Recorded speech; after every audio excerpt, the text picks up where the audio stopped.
નમસ્કાર. જો તમે ગુજરાતમાં એક સ્થિર અને સારી સરકારી નોકરી શોધી રહ્યા છો તો આ માહિતી તમારા માટે જ છે.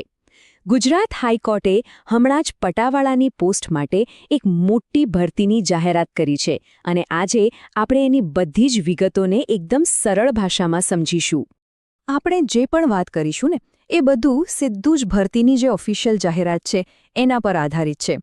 અમારો હેતુ એ જ છે કે દરેક અગત્યની માહિતી તમારા સુધી સરળ શબ્દોમાં પહોંચે, જેથી ફોર્મ ભરતી વખતે કોઈ જ કન્ફ્યુઝન ના રહે. તો ચાલો સીધા મુદ્દા પર આવીએ. આ ભરતીની સૌથી મોટી અને ખાસ વાત શું છે? એ છે કે માત્ર 10મા ધોરણ પાસની લાયકાત પર ગુજરાત સરકારમાં એક સુરક્ષિત નોકરી મેળવવાનો આ એક ગોલ્ડન ચાન્સ છે. આજના આ વિશ્લેષણમાં આપણે શું શું જોવાના છે, લાયકાત શું છે, પગાર કેટલો મળશે, પરીક્ષા કેવી હશે અને ફોર્મ ભરતા પહેલાં કઈ કઈ વાતોનું ધ્યાન રાખવું એ બધું જ કવર કરીશું. ચાલો શરૂ કરીએ. સૌથી પહેલાં તો એ સમજીએ કે આ તક ખરેખર કેટલી મોટી છે. આ ખાલી એક નોકરી નથી, પણ એક સ્ટેબલ અને સિક્યોર ફ્યુચર તરફનું એક મોટું પગલું છે. તો ગુજરાતની જે હાઈકોર્ટ છે એમાં પટાવાળા એટલે કે ક્લાસ 4ની પોસ્ટ માટે આ ભરતી બહાર પાડવામાં આવી છે. આ એક સરકારી નોકરી છે જેની સાથે જોડાયેલી હોય છે સુરક્ષા અને સ્થિરતા. તો સવાલ એ છે કે આ નોકરી માટે કોણ એપ્લાય કરી શકે? ચાલો જોઈએ. યોગ્યતાના જે માપદંડ છે એ એકદમ સરળ રાખવામાં આવ્યા છે. જુઓ, આ પદ માટે મુખ્ય શૈક્ષણિક લાયકાત છે ફક્ત અને ફક્ત ધોરણ 10 પાસ, બસ. અને હા, એની સાથે ઉમેદવારને ગુજરાતી ભાષા લખતા અને વાંચતા આવડવી જોઈએ. આ બે જ મુખ્ય શરતો છે જે મોટાભાગના લોકો પૂરી કરી શકે છે. કોઈ પણ નોકરી હોય એમાં બે વસ્તુ બહુ જ મહત્વની હોય છે: પગાર અને કેટલી જગ્યાઓ છે. તો ચાલો આ ભરતીના આકર્ષક પાસાઓ પર એક નજર નાખીએ. તો આ ભરતીમાં એવું તે શું ખાસ છે જે એને આટલી જોરદાર બનાવે છે? ચાલો જાણીએ. સૌથી પહેલી વાત, ખાલી જગ્યાઓ. જુઓ, પટાવાળાની પોસ્ટ માટે 200થી પણ વધારે જગ્યાઓ છે. એનો મતલબ એ છે કે સિલેક્ટ થવાના ચાન્સ ઘણા સારા છે. પગારની વાત કરીએ તો એ પણ ખૂબ જ સારો છે.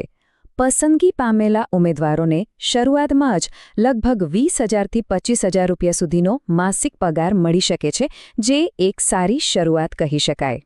અને હવે સૌથી મોટો પ્લસ પોઈન્ટ, આ ભરતીનો સૌથી મોટો ફાયદો એ છે કે અહીં પેલો 5 વર્ષનો ફિક્સ પગારનો નિયમ નથી.